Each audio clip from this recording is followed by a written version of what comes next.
하나님이 야곱에게 이르시되 일어나 베델로 올라가서 거기 거하며 내가 내 형 에서의 낯을 피하여 도망하던 때에 내게 나타났던 하나님께 거기서 단을 쌓으라 하신지라. 야곱이 이에 자기 집 사람과 자기와 함께한 모든 자에게 이르되 너희 중에 이방 신상을 버리고 자신을 정결케 하고 의복을 바꾸라. 우리가 일어나 베델로 올라가자. 나의 환난 날에 내게 응답하시며 나의 가는 길에서 나와 함께 하신 하나님께 내가 거기서 단을 쌓으려 하노라 하매 그들이 자기 손에 있는 모든 이방 신상과 자기 귀에 있는 고리를 야곱에게 주는지라. 야곱이 그것들을 세겜 근처 상수리 나무 아래 묻고 그들이 발행하였으나 하나님이 그 사명 고을들로 크게 두려워하게 하신 고로 야곱의 아들들을 추격하는 자가 없었더라. 야곱과 그와 함께한 모든 사람이 가나안 땅 루스 곧 베델에 이르고 7절 함께 읽어보겠습니다. 그가 거기서 단을 쌓고 그곳을 엘베델이라 불렀으니 이는 그 형의 낯을 피할 때 하나님이 그에게 거기서 나타났음이더라. 야곱이라는 인물이 참 성경을 공부해 보면 아주 얍삽합니다. 깨가 많고요. 자기 깨 때문에 많은 사람을 속이기도 하고 속기도 하고 그런 삶을 사는 사람이 야곱이라 할 수 있습니다. 그 야곱 역시 하나님의 은혜로 그가 이스라엘이 되고 이스라엘로서 삶을 사는 내용이 성경에 기록이 되어 있습니다. 그 야곱을 오늘 함께 공부하면서 특별히 세겜에 있었던 야곱에게 하나님께서 베델로 올라가라는 말씀을 통해서 세겜에서 베델로라는 말씀을 함께 공부해 봤으면 좋겠습니다. 그 야곱의 생애는 약 147세까지 삶을 삽니다. 그런데 그 생애를 세 파트로 나누게 되면요, 야곱이 태어나서 형 에서와의 갈등 가운데 한 파트가 이루어집니다. 장자의 축복을 얻고자 하는 마음 때문에 형과의 끊임없이 갈등을 하게 되고 결국 형에게 장자의 축복을 얻게 되는데, 그때도 어떻게 됩니까?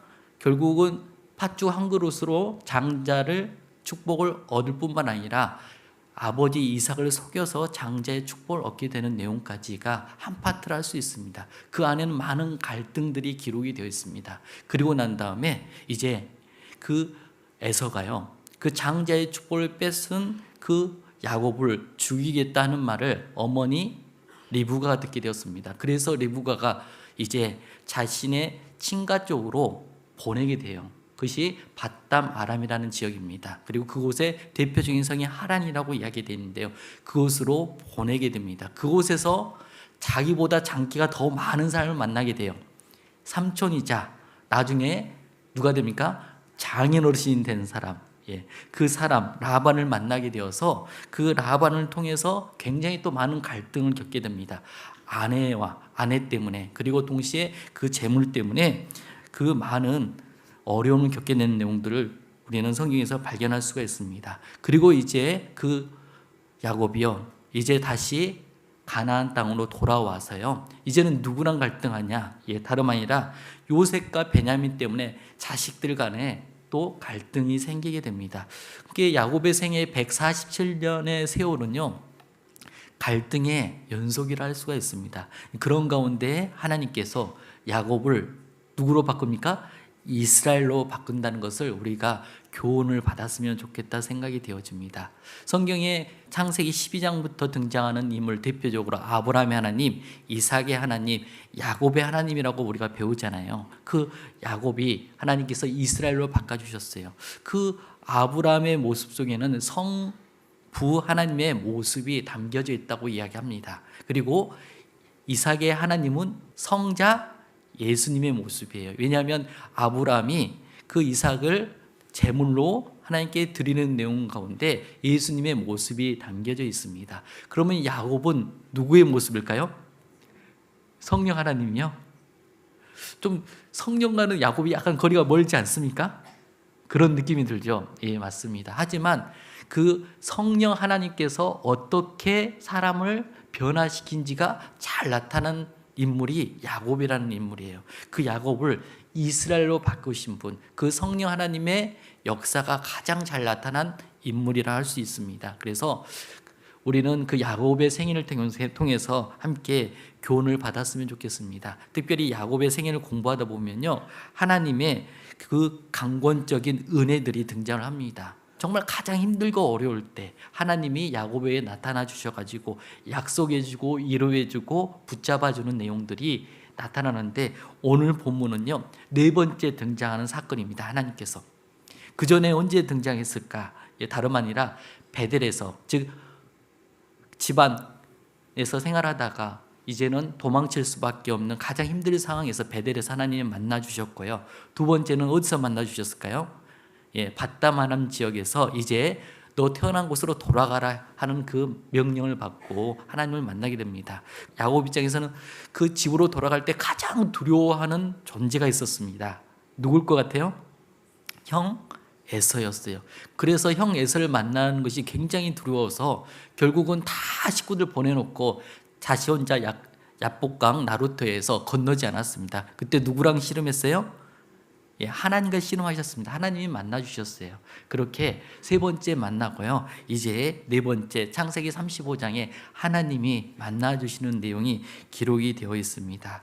특별히 이 사항이 너무나도 야곱 입장에서는 굉장히 위로도 주고 또 함께는 부끄럽기도 하고 또 한편으로는요, 힘을 얻을 수 있는 계기의 내용이라고 할 수가 있습니다. 이 하나님을 찾아주신 이유가 무엇일까? 그것도 다름 아니라 야곱이 가장 공경에 빠졌을 때, 생명의 위협을 느꼈을 때 하나님이 찾아주신 겁니다. 본문 35장 이 말씀 읽기 전에 34장의 사건이 발생을 합니다. 그 사건의 내용의 개요는 디나가 성장을 했어요. 그리고 하나님에 대해서 많이 배우지 못한 상태에서 세겜의 여인들을 보러 갔다가 그만 강간을 당하는 사건이 성경에 기록이 되어 있습니다.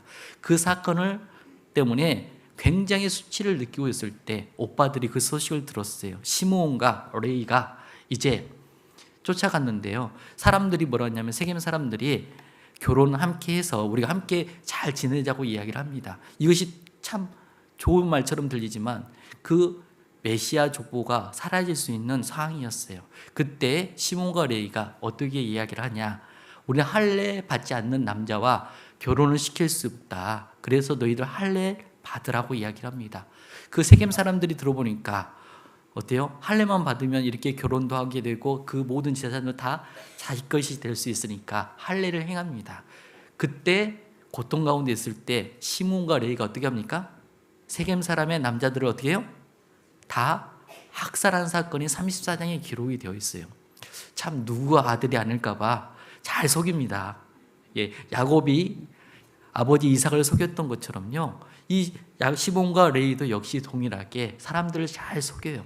그런데 나중에 보면 결국은 야곱이 나중에 또 누구에게 속게 됩니까? 그 자식들, 요셉이 죽었다는 말에 또 속아가지고 오랫동안 괴로운 가운데 있잖아요. 성경에서 말씀하신 것은 결국 우리가 육신대로 뿌리게 되면 육신대로 거둔다는 내용을 계속 끊임없이 강조를 하고 있습니다. 특별히 34장 사건을 통해서요, 이제 무슨 일이 발생했냐, 잘 보시면 34장 30절 말씀에 야곱이 시므온과 레이에게 이르되 너희가 내게 화를 끼쳐 나로 이 땅 사람 곧 가나안 족속과 브리스 족속에게 냄새를 내게 하였도다. 나는 수가 적은즉 그들이 모여 나를 치고 나를 죽이리니 그리하면 나와 내 집이 멸망하리라. 이제 집안 자체가 멸절할 수밖에 없는 아주 힘든 상황이 되었습니다. 사방이 적으로 둘러싸인 그때에 정말 하나님이 강권적인 은혜로 이렇게 나타나 주셔서 말씀을 해주신 거예요. 이 말씀을 들었을 때 야곱은 굉장히 감사가 되었을 것 같기도 합니다. 또 한편으로는 굉장히 부끄러웠을 거예요. 왜 그랬을까? 그 이유가 있을 것 같습니다. 35장 1절에 보면 이제 그 모든 사방에 적에 쌓여있는 그 순간에 하나님께서 야곱에게 말씀을 하신 겁니다. 1절 다시 35장 1절에 보면 하나님이 야곱에게 이르시되 일어나 베델로 올라가서 거기 거하며라고 말씀하시잖아요. 하나님이 야곱에게 말씀을 하십니다. 분명히 하나님은 창세기 32장에 야복강 나루토에서 그 야곱의 이름을 바꿔줬어요. 무엇으로 바꿔줬습니까? 이스라엘로 바꿔주셨어요. 그런데 그 이스라엘을 바꿔준 그 이름 대신에 다시 야곱이라는 이름을 부르고 있습니다. 왜 하나님은 야곱으로 불렀을까요? 다름 아니라 하나님 분명히 이스라엘 이름으로 주셨는데 야곱은 그 이스라엘처럼 이스라엘 이름에 걸맞게 삶을 살지 않고요, 예전에 야곱의 모습처럼 계속 살고 있었습니다. 그래서 하나님이 야곱이라고 이름을 불러주신 거예요. 신약 성경에 이 야곱과 거의 비슷한 인물이 누구라고 했습니까? 베드로라고 이야기했잖아요. 하나님이 베드로를 불렀을 때 이름을 지어줬습니다. 본래 이름이 무엇이냐? 시몬이었어요. 그 시몬을 베드로, 또 아람어로 게바로 바꿔주셨어요. 그렇게 예수님과 함께 동행한 가운데 훈련을 받다가 예수님을 3번 부인했잖아요. 그리고 예수님 십자가에 죽으시고 부활하신 다음에 이제 베드로에게 나타나 주셨습니다. 베드로는 여전히 어떤 마음이 있어요? 자신이 예수님을 몇 번 부인했다? 3번 부인했다는 그 마음 때문에 내가 더 이상 예수님을 섬길 수 없을 것 같아. 나는 다시 갈릴리 바다에서 그냥 어부질하면서 살아야겠다라고 하면서 돌아갔습니다. 그 갈릴리 호수에서 그 어부질을 하고 있을 때 이른 아침에 예수님이 나타나 주셨습니다. 그리고 조반을 준비해 주시고 그리고 음식을 먹여 주신 다음에 요한의 아들 시몬아라고 부르셨어요. 그렇죠? 그때 예수님이 뭐라고 부르신 겁니까? 요한의 아들 뭐라고요? 시몬이라고요. 원래의 이름이잖아요. 너 원래 그대로 돌아가냐? 그래서 그 이름을 불러주신 거예요. 분명히 베드로라고 이름 불러줘야 되는데 부르지 않고 시몬이라 불렀습니다. 그처럼 야곱도 이스라엘은 이름을 주셨어요. 근데 그 이스라엘로서의 삶을 살지 않고 과거 자신의 이름으로 살고 있는 야곱을 보면서 문득 우리도 혹시 이런 삶을 살고 있지 않는지를 생각해 볼 필요가 있습니다. 우리는 구원받기 전에 죄인이라는 이름을 가졌습니다. 그런데 그 죄인이라는 이름, 아담의 자손이라는 이름 또는 마귀의 자녀라는 이름 가운데 살다가 예수 그리스도의 보혈로 우리가 죄 용서를 받고 의롭다 칭함을 받고 이제는 하나님의 자녀가 되었고요. 그리고 그리스도인이라는 이름을 갖게 되었습니다. 그 이름에 걸맞게 우리가 살아야 되는데 다시금 과거처럼 살고 있지 않은지를 생각해 볼 필요가 있습니다. 우리도 역시 그 야곱이라고 하나님 부른 것처럼 예전에 나의 모습으로 살고 있지 않은지를 생각해 봐야 됩니다. 그런 가운데 하나님께서 야곱에게 이르시되, 그 다음에 뭐라고 되어 있습니까? 일어나 베델로 올라가서 거기 거하며 라고 되어 있어요.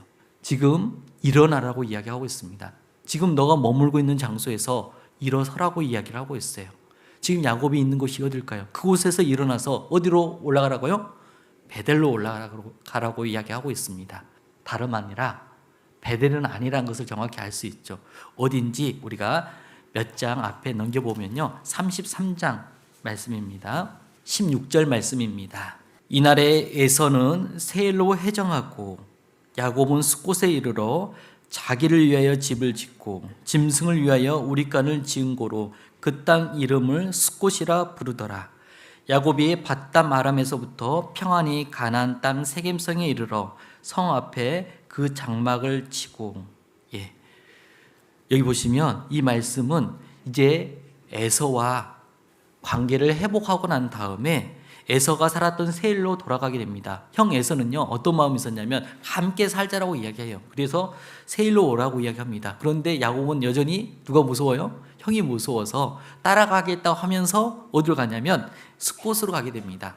숫곳이 어디냐면 이스라엘 땅을 기준으로 하면 요단강이 있습니다. 요단강 동편에 이제 남쪽이 세일 지역이에요. 그 세일로 따라가겠다고 이야기해놓고 서편으로 이동하게 됩니다. 요단강은 넘지는 않았지만 숫곳에 머물게 되는 거예요. 그 숫곳에서 이제 요단강을 서편을 건너서 서편으로 이동해서 어디까지 오게 되었냐? 다름 아니라 세겜 지역까지 오게 되었습니다.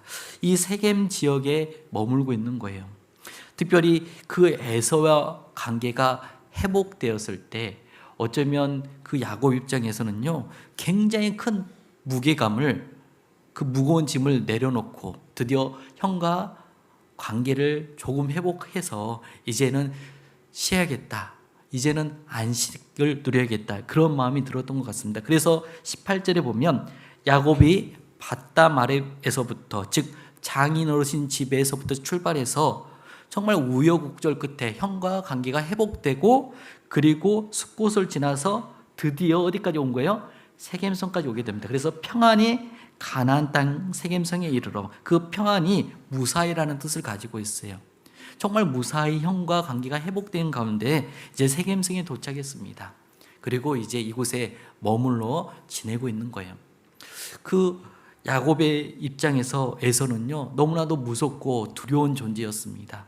그 장인 어르신 집에서 이제 돌아와서 집으로, 내가 태어났던 곳으로 돌아올 때 그 돌아오는 과정에서 형 에서가 400명의 사람들과 함께 온다는 말을 듣고요, 야곱이 어떻게 했는지 아십니까? 심히 두렵고 떨었다라고 야고보서 32장에 이야기를 하고 있어요. 너무 무서웠던 겁니다. 과거 생각이 난 거예요. 과거에도 자신의 축복을 뺏었다고 죽이겠다 했던 형이 이제는 몇 명까지 데려온 겁니까? 400명까지 함께 데리고 오니까 얼마나 두렵겠어요. 그래서 가족들 다 보내놓고 자기는 야복강에서 안 건넜습니다. 자기 목숨이 제일 소중하니까. 제일 먼저는 그 첩에서 낳은 자식부터 시작해서, 그리고 가장 사랑했던 라헬을 제일 뒤에 두고, 그리고 라헬까지 보낸 다음에 자기가 마지막으로 건너지 않았던 그 야곱. 아주 얍삽한 사람이죠. 그런 거 보면. 그런데 그 형 에서를 이제 하나님의 은혜와 축복 가운데서 관계가 회복이 되었어요. 그렇게 힘들었던 무거운 짐이 해결된 겁니다. 우리 각자에게도 그런 에서 같은 존재가 있지 않습니까? 내 신앙생활 가운데 가장 큰 짐이었던 존재들이 있을 겁니다. 누굴까요? 어쩌면 구원받지 않는 분들일 겁니다. 특별히 구원받은 자매님 입장에서는 구원받지 못한 남편 때문에 그것이 가장 무서운 짐이고 두려운 짐일 수가 있습니다. 반대로 또 남편은 구원받았는데 아내가 구원 못 받으면 정말 절대로 무너지지 않을 것 같은 여리고성 같은 존재들이 있지 않습니까? 또 어르신들 같은 경우는 굉장히 자녀 눈치를 많이 보시더라고요. 구원받지 못한 자녀 때문에 신앙생활을 온전히 못하신 분들을 의외로 많이 발견을 하게 됩니다. 또는 어린 자녀는 부모님이 너무 큰 산처럼 느껴집니다. 그 큰 산으로 여겼던 부모님이 교회를 다니지 못하게 하고, 그리고 방해하고 신앙생활 못하게 할 때 우리는 가끔은 주저앉고 싶은 마음이 있잖아요. 그런데 정말 그때 하나님께 간절히 매달리고 기도한 가운데 정말 하나님께서 은혜와 축복을 내려주셔서 절대로 무너지지 않을 것 같은 여리고성 같은 아버지가, 남편이, 아내가, 자녀들이 구원을 받거나, 또는 구원 받지는 못하지만 이제는 신앙생활 할 수 있을 정도로 관계가 회복되는 경우가 있지 않습니까? 그러면 우리 그 다음에 어떤 마음이 있을까요? 야, 하나님이 나에게 은혜를 베풀어 주셨구나. 감사하다. 고맙다. 왜 그렇게 관계를 회복시켜 주셨을까요? 다름 아니라 더 열심히 하라고 그렇게 관계를 회복시켜 줬는데, 가끔은 그것으로 우리가 평강을 찾는 가운데 편안한 삶을 누리는 경우가 있어요. 육신의 편안함을, 삶을 누리는 경우가 있습니다.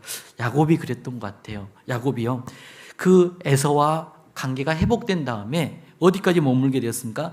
세겜성까지 머물렀습니다. 그 세겜성은요, 그 당시 가장 문명이 발달된 지역이었습니다. 그곳에서 어느 정도 쉬고 싶었던 마음이 있었어요. 열심히 뛰었으니 이제 좀 쉬자. 잠시 잠깐 휴식을 취하자. 그런 마음을 가질 수는 있을 것 같습니다. 그런데 하나님의 관점에서는요, 이 세겜에 머물러 있는 것이 어떤 모습일까요? 그것은 불순종의 모습이에요. 하나님께서 밧담 아람에서 뭐라고 말씀하셨냐? 좀 더 앞장으로 넘겨서요, 31장입니다. 13절 말씀입니다. 나는 베델 하나님이라. 내가 거기서 기둥에 기름을 붓고 거기서 내게 소원하였으니 지금 일어나 이곳을 떠나서 내 출생지로 돌아가라 하셨느니라.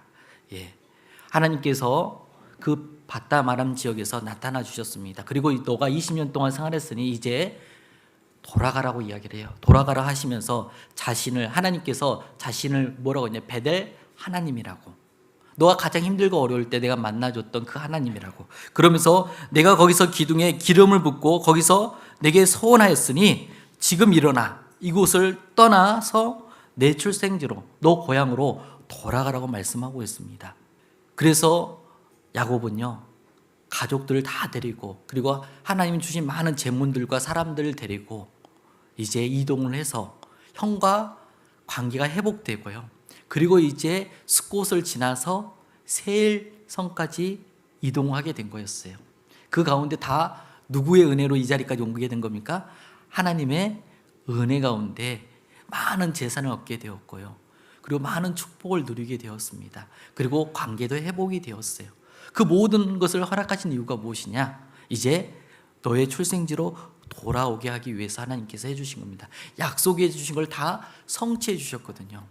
그렇다면 이제 좀 더 돌아와서 베델에서 소원했던 것을 갚고 출생지로 돌아가면 되는 겁니다. 그런데 안타깝게도 야곱은요 이곳에 머물게 됐습니다. 솔직히 그 세겜과 베델과는요 거리가 그리 멀지는 않아요. 직선거리로 약 48km밖에 되지 않는다고 이야기합니다. 해발 높이로는 약간 높이 차이가 있는데 그 세겜도 590m 정도, 그리고 베델은 895m, 약 300m 높은 지역이 그 베델 지역이라고 할 수가 있어요. 그런데 그곳까지 올라가지 않고 그냥 세겜에 머물러 있는 거예요. 어쩌면 야곱 입장에서는 정말 쉬고 싶은 마음이 있었을 겁니다. 왜냐하면 너무 지쳤잖아요. 그 초긴장 상태에서 긴 여행을 하다가 드디어 좀 쉴 수 있는 곳에 도착을 하게 된 겁니다. 그것이 숫곳이었어요. 어쩌면 하나님께서도 숫곳에서 이제 이동을 해서 그 베델까지 올라가기를 기다려줬을 겁니다. 1년이 지났습니다. 2년이 지났습니다. 3년이 지났어요. 그래도 야곱은 움직이지 않았습니다. 그곳에 얼마나 머물렀을 것 같습니까? 그 34장에 보면 디나가 아가씨가 되어버렸어요. 그러면 보통 성경학자들은 약 10년 정도의 시간이 흘렀다라고 생각을 하고 있습니다. 하나님은요, 그 세겜의 자리가 어떤 자리입니까? 하나님 관점에서는요, 불순종의 자리예요. 온전히 순종치 못한 자리지 않습니까? 불순종의 자리, 그리고 문명의 발생이기 때문에 편리함은 있습니다. 안주의 자리고 타협의 자리고 세속의 자리였을 거예요. 동시에 그곳에는 많은 우상들이 있었습니다. 그래서 우상의 자리였어요. 그리고 그곳에 잠시 머문 것도 아니고 오랫동안 머물러 있었습니다. 무려 10년의 세월이 흘러 지나갔습니다. 그렇게 해서 10년 동안 살던 그 야곱에게 하나님께서 기다리다가 드디어 하나님께서 야곱의 삶 전체를 흔들어 버렸습니다. 딸 디나가 하나님이 배울 수 없는 좋지 못한 환경에 자라다가 결국 세상의 마음이 빼앗겨서요 세겜 지옥으로 가게 되었습니다. 그리고 그곳에서 안타깝게도 강간을 당하게 되었습니다. 그 소식을 들은 오빠 시몬과 레이가요 엄청난 사람들을 학살한 사건이 벌어지게 된 거예요. 더 이상은 이제 이곳에 머물 수 없는 상황까지 되었습니다. 이제는 사방이 위협에 쌓인 순간이었습니다. 그 순간에 하나님께서 나타나 주신 거예요. 그런데 우리도 혹시 야곱처럼요 그렇게 세겜에 머물러 있지 않는지를 생각해 봤으면 좋겠습니다. 우리도 신앙생활 가운데 처음 구원받고 나서 정말 많은 에서 같은 존재들이 있었습니다. 두려운 존재들이 있었어요. 그런데 그 두려운 존재들이 한 분 한 분 구원을 받고 또 한 분 한 분 마음 관계가 회복되고 이제는 신앙생활하는데 전혀 어려움 없는 상태까지 되었습니다. 그리고 경제적으로나 또 많은 것들이 하나님 주신 축복들을 누리고 있어요. 그 모든 축복들은 더욱더 하나님을 섬기기 위해서 우리에게 허락해 주신 건데 안타깝게도 어느 순간에 세상이 주는 편리함을 추구하면서 살고 있지 않은지를 생각해 봐야 됩니다. 세겜 자리는요 신앙의 경주가 멈춘 자리입니다. 그 세겜 자리는요 안주한 자리예요. 그 세겜의 자리는요 하나님 말씀에 불순종하는 자리였습니다. 열심히 했으니 이제 좀 쉬어야겠다는 정말 그런 마음을 가진 그 자리가 세겜의 자리였습니다. 우리가 세속의 자리, 불순종의 자리, 안주의 자리에 앉고 있을 때는요 세상 사람들이 우리를 별 볼 일 없는 존재로 봐요. 그런데 우리가요 순종의 자리로 가잖아요. 하나님 말씀에 순종하고 정말 하나님을 위해서 살겠다고 믿음의 걸음을 걷기 시작하잖아요. 그러면 아우라가 생겨요. 그리스도인의 아우라 아세요? 별 볼 일 없지만 쉽게 해볼 수 없는 존재가 됩니다. 정말 아무것도 가지고 있는 것이 없는 것처럼 보이는데 뭔가 가지고 있는 것처럼 느껴지는 경우가 있어요. 그러니까 함부로 하지 못합니다. 하나님이 해주신 거예요. 순종하는 사람은, 정말 하나님 위해서 살고자 하는 사람에게는요, 뭔가 느껴지는 것들이 있는 겁니다. 그것을 하나님이 해주신 거예요. 야곱과 야곱의 그 가족들에게 하나님이 그것을 해주신 겁니다. 그래서 어떻게 되었습니까? 무사히 베델로 올라가게 된 거예요. 9절에 6절에 보면요, 야곱과 그에 함께한 모든 사람이 가나안 땅 루스 곧 베델에 이르게 되었습니다. 그리고 그 베델에서요, 야곱이 무엇을 한지 아십니까? 단을 쌓았습니다. 단을 쌓았다는 것은 제단을 쌓았다는 거예요. 하나님을 섬겼다는 말입니다. 그리고 그 단에서 단을 쌓고 그곳에서 무엇이라고 하시냐면 7절에 보면 그가 거기서 단을 쌓고 그곳을 무엇이라고 불렀습니까? 엘베델이라 불렀으니. 예. 아니 베델인데 또 엘자를 붙였을까요? 엘자는 성경에 하나님을 이야기합니다.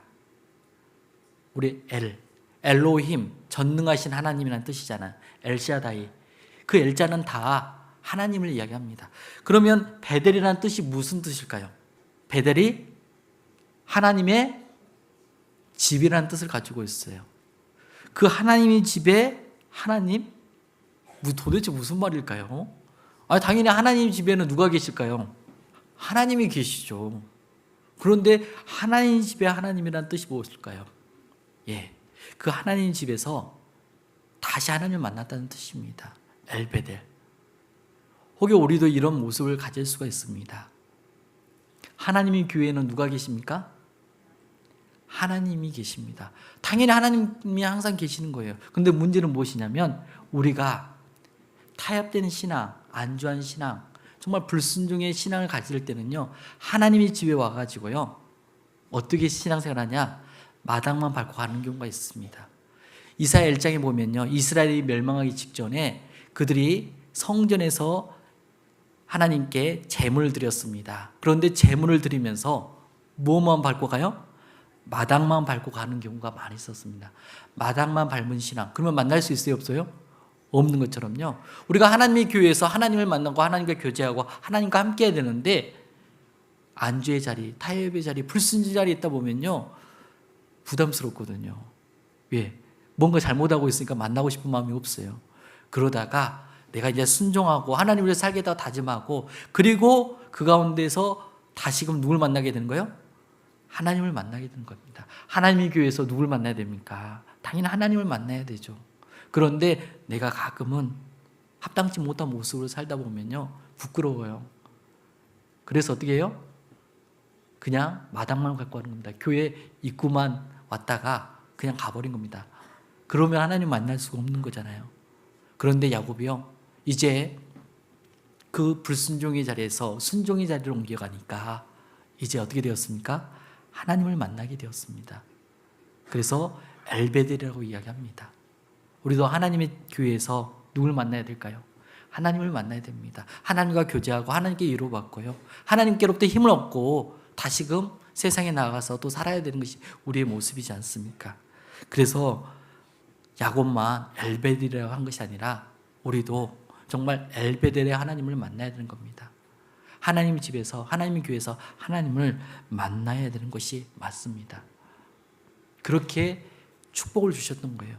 그렇게 순종하니까 첫 번째는 세상 사람들이 이제 두려워하게 되고요, 그리고 하나님 집에서 드디어 하나님을 만날 뿐만 아니라 세 번째 주는 축복이 있어요. 어떤 축복이냐? 이 보시면 10절에 보면, 창세기 35년 10절에 보면 그에게 이르시되 내 이름이 야곱이다마는 내 이름을 다시는 야곱이라 부르지 않겠고 이스라엘이 내 이름이 되리라 하시고 그가 그 이름을 이스라엘이라 부르시고, 하나님이 다시 야곱을 뭘로 부르고 계십니까? 이스라엘로 부르고 계신 겁니다. 맞습니다. 우리는요 그리스도인이라는 이름을 갖게 되었습니다. 그런데 그리스도인답게 살지 못하게 되면요 그리스도인이라는 이름을 얻지 못하고 살아요. 그런데 우리가 다시 회복되고 정말 베델에 올라가서요 하나님을 섬기게 되면요 우리도 그리스도인이라는 모습으로서 이름에 걸맞는 삶을 살게 된 겁니다. 야곱에게도 그런 축복을 주셨던 것처럼요 우리에게도 동일한 축복을 주실 거라고 생각이 되어집니다.